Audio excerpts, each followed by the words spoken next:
many thanks for joining us and welcome to CoreTV News at 7 with me, Emmanuel Ezekiel. President Goodluck Jonathan has confirmed that Nigerian troops have commenced a final push to take the last remaining stronghold of Boko Haram in Sambisa Forest. He, however, wants the United Nations to focus more on helping to rehabilitate people affected by terrorism in the northeast rather than deploying an international force in the country. President Jonathan said at an audience with a special representative of the UN Secretary General for West and Central Africa, Mohammed Ibn Chambers and Abdullahi Batili, that UN intervention in Nigeria should not be based on Chapter 7 of the UN Charter, which relates to military enforcement of peace, but on Chapter 8. He noted that the provisions of Chapter 8, which recognizes the role of regional bodies such as the African Union in working with the United Nations in promoting peace and security, were robust enough to tackle insurgency in Nigeria and other African countries. President Jonathan also told the UN envoys that with the cooperation of neighboring countries, the Nigerian military had already regained most of the territory seized by Boko Haram in Yobe, Adamawa and Borno states. In his remarks, Ibn Chambers commended the president for his statesmanship following the outcome of the March 28 presidential and parliamentary elections in Nigeria. He told President Jonathan that the UN team was visiting countries affected by the Boko Haram insurgency, including Chad, Cameroon and Niger Republic. In a related story, Chief of Defense Staff Alex Badi has blamed the rise of terrorism in some parts of the country on the nonchalant attitude of state governments, especially in the north, to human development. He specifically described Boko Haram activities in the northeast as a revolution against leaders who have failed to ensure the well-being of their people over the years. Air Marshal Badi, however, noted that the military has risen to the challenge posed by the terrorists and has succeeded in flushing them out of areas they had previously occupied. The Chief of Defense Staff spoke at a forum put together by Support Our Troops Foundation in Abuja. Thank you very much for keeping the armed forces in the psyche of Nigerians, to always show or to always remind them that Nigeria is best safe when your troops are motivated, when they are held on and supported to do their work. Not everybody will agree with you, but we know that majority agree with you. And if you are with the majority, then I think you are achieving the aim of what you are doing. Nigerian troops are very brave soldiers. We have shown it all over the world. We had issues last year, but I think we have promised to never again allow those kind of things to happen to Nigeria. And I know that we are going to keep our word. Very soon, what is happening in the Northeast, we won't say will be history, but we will overcome all the major ones. What will be left are those ones left to criminality. Insurgency, once it starts in a country, you live with it. It happens in every country.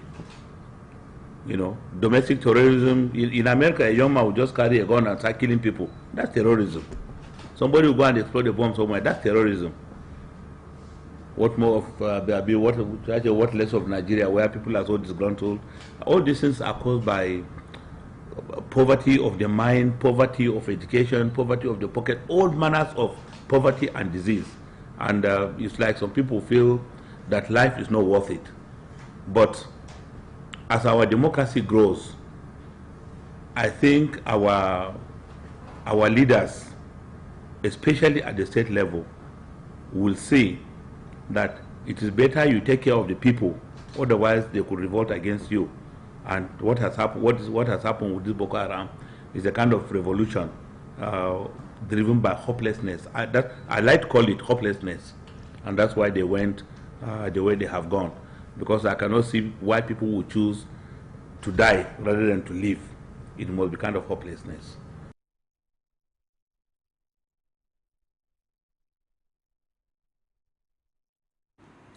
Moving on now, a civil rights group, the Bridge Builders of Niger Delta, has promised to support efforts by President-elect Muhammadu Buhari to check militancy in the region. The group also urged him not to abandon the amnesty program and other good initiatives of the outgoing administration. National coordinator of the group, Ntui Oga, made this known at a news conference in Abuja.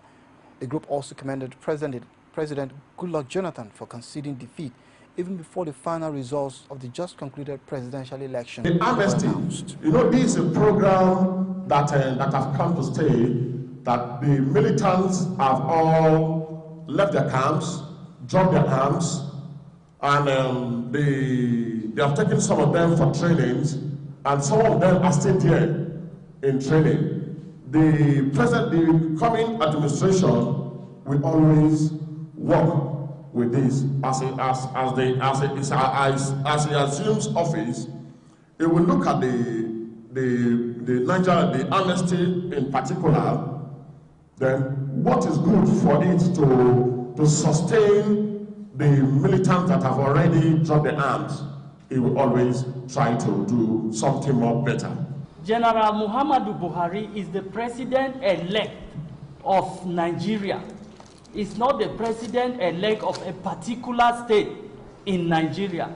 And so there is no way General Muhammadu Buhari will not want to pick a minister or a leader or any person from Niger Delta that will help him move the nation forward.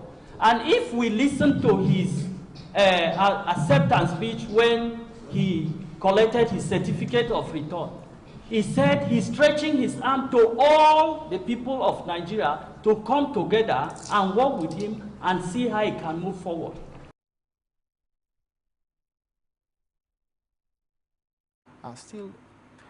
Moving on now, still in remembrance of over 200 girls abducted from their hostel in Chibok by Boko Haram sect, a group by the name Bring Back Our Girls Lagos was at the Ganifa Freedom Park, expressed their solidarity for the return of the girls. Leader of the group, Wale Ogunade, together with other members, said they are not deterred by the limited number, but are concerned and stressed that it is not just a cause to be fought for by the northern part of the country, but insisting that it is a national cause. I can't experience this kind of thing without shouting out. Fela said in song so many years ago, if your matter never reach where you go shout, but your own don't reach where you go shout. So I have to shout because I'm a father. If my daughter is missing for over a year, I need to shout. That people need to help me. Everybody who have this kind of problem should shout to government. Government is the one that can help us. They are the one that control the military, the police, the DSS, and all the security apparatus belong to federal government. That's why I'm involved, to plead on behalf of Nigeria that government should go a little bit more. They do a little bit more to bring this back, guys. And Nigeria will appreciate that. Every day I cry. Why should these are the children that are supposed to be writing their WAEC? They just came and deceived them, and they took them away. I just put myself in the shoes of those parents, how they are feeling, how would they be eating, where is the joy? Their joy has been taken away from them. If we keep quiet and look at it that well, it's a northern affair, it's a Chibok affair. It's a northern affair, it's a Chibok affair. One day it may be the turn of us in the southwest or any other part of the country, and we need a voice too. And that's why we think it is better way to support this project from Lagos.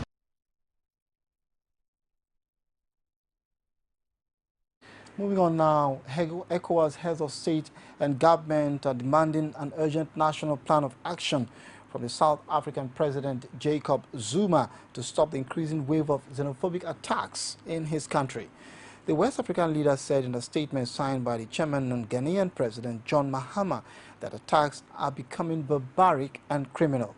They noted that it was sad that citizens of nations which made lots of sacrifices to end apartheid in South Africa are now considered aliens and are being hacked to death. The West African leaders welcomed President Zuma's assurance of a peaceful resolution, but are also calling for more action backed by a behavioral change campaign against xenophobia. Meanwhile, the United Nations is convinced that Nigeria is a model for other African countries with the success of the just concluded 2015 general elections. The special envoy of the UN Secretary General for West and Central Africa, Mohammed Ibn Chambers, said this after a closed-door meeting with President Goodluck Jonathan in Abuja. He also maintained that the global body is keen on helping Nigeria and its neighbors, but to put an end to the activities of Boko Haram.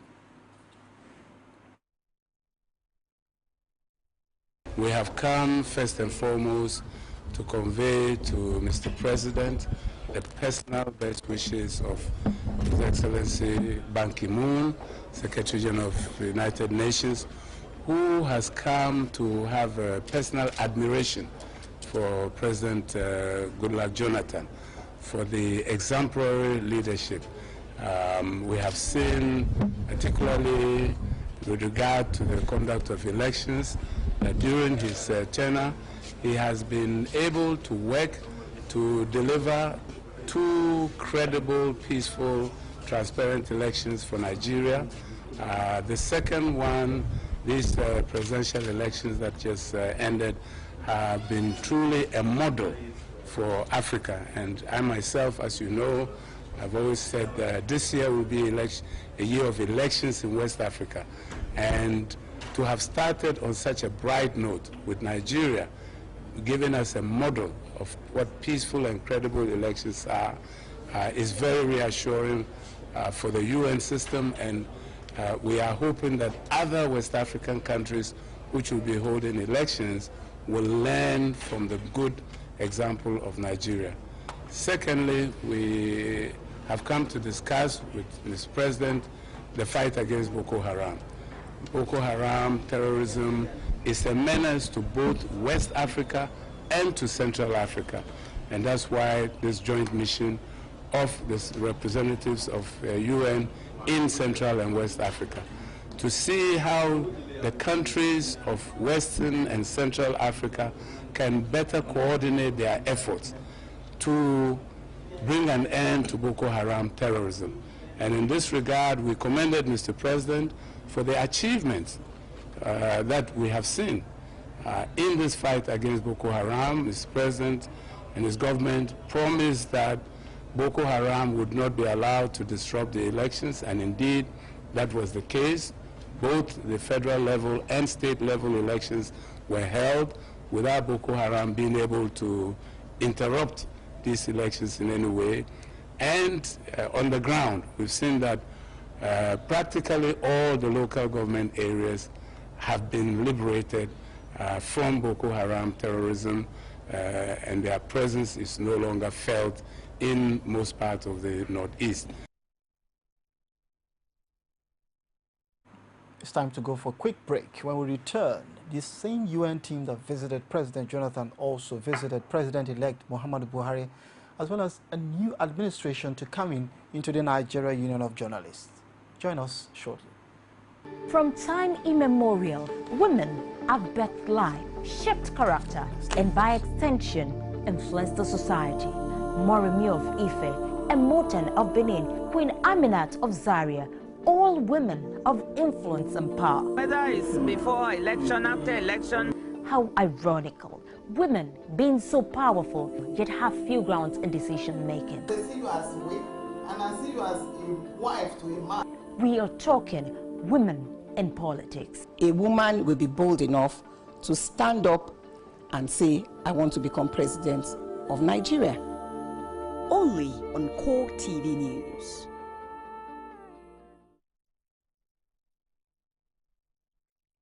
On the following social media platforms to check out our stories: Facebook, facebook.com/CoreTV News. Our Twitter handle at CoreTV News NG. Also our YouTube channel, youtube.com/CoreTV. Leave a space and then news. Now the same team that visited President Goodluck Jonathan, the UN team that is, also were with the President-elect Muhammadu Buhari in Kaduna, where they urged him to sustain gains made by the outgoing government in the war against insurgency. UN Special Envoy Evelyn Chambers told journalists after the closed-door meeting that sustaining the victory achieved in the last 6 weeks by the military over the insurgents will give room for the rehabilitation of affected persons. He also assured Nigerians of the global body's readiness to work closely with the incoming administration and commended the president-elect for placing security on top of his priority. President-elect Buhari, for his part, thanked the UN for supporting the Independent National Electoral Commission for the conduct of free and fair elections. And out of Ogun State, incumbent governor before and now governor-elect Ibikula Amosu has promised state civil servants an improved administration, a conducive working environment for all. Olajumoke Olatunji, who was at the government house venue of the meeting between the governor and the civil servants, filed in this report. As a mark of appreciation and to bury the hatchet, Governor of Ogun State, Ibikula Amosu, has approached workers of the Ogun State Civil Service to show his appreciation for their support during the just concluded governorship election, culminating in his victory. He also used the occasion to reiterate his commitment to their welfare, promising them a well-defined administration that will never take them for granted. I've been telling you that I want to show you and surprise you.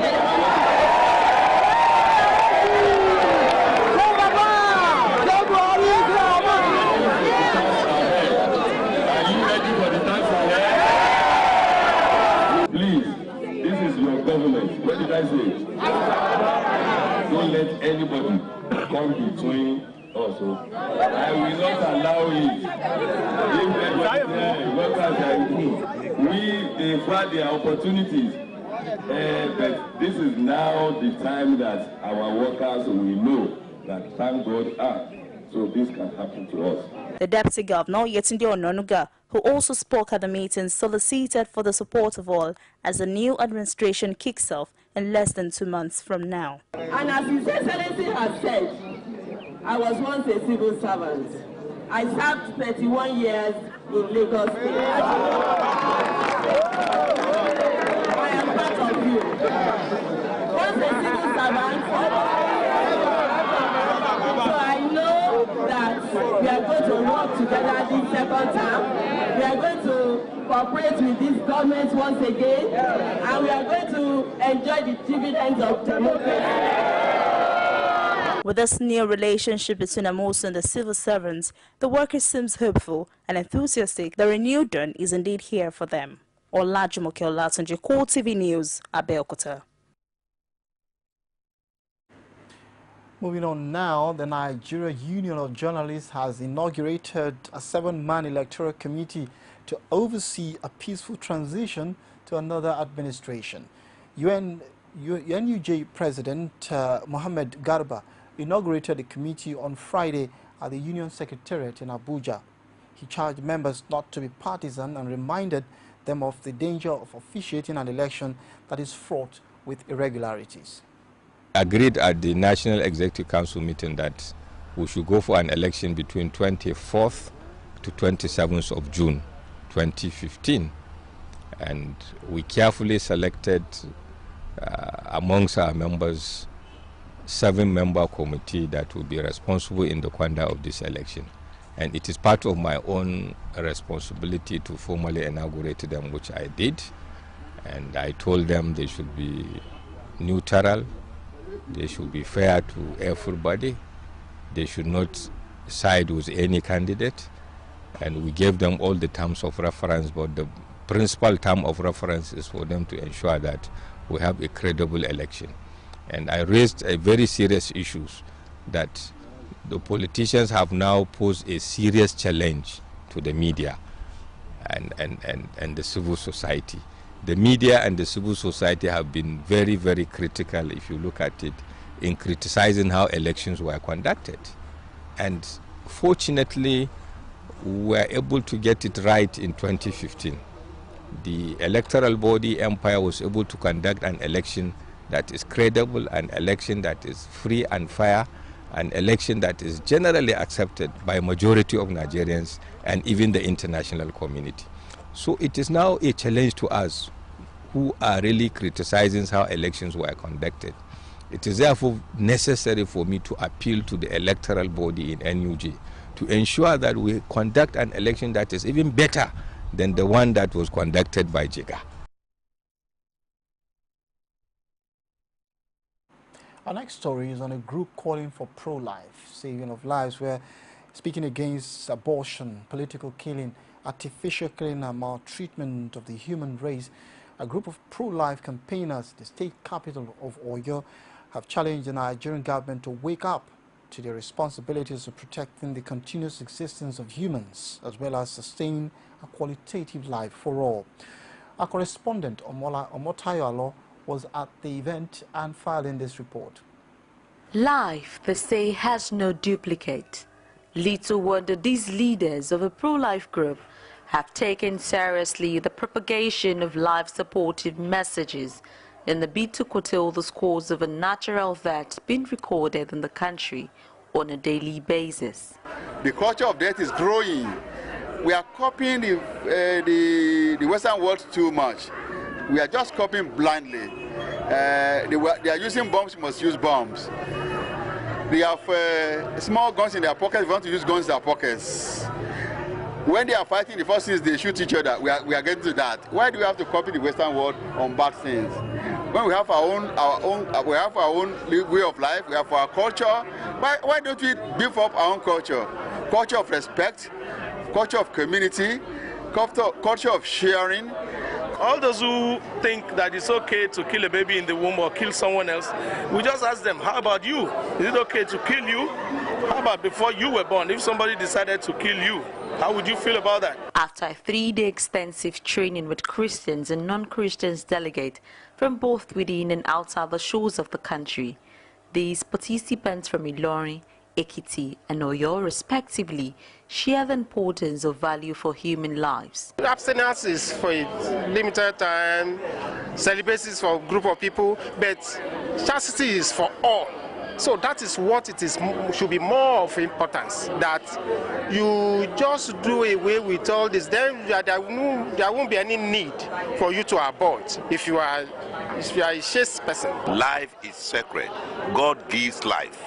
And when God gives life, nobody can take it. Ladies should be conscious of their environment, because we now know that we are the lights of everyone.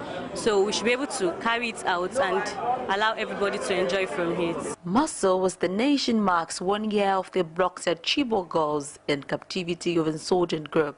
The Archbishop of Ibadan Diocese berates the federal government for not doing well enough on the rescue of the girls, and at the same time encourage the parents to be hopeful and not cease in their faith in God. Because our government is not sincere, that's just it. They are not sincere. If they were sincere, those foreign bodies should have helped us to find the girls, even if you are not strong enough. With a view to protecting innocent lives, convener of the conference expressed readiness to partner more with government, who is in the position to churn out life-friendly policies for the sustainability of God's creation.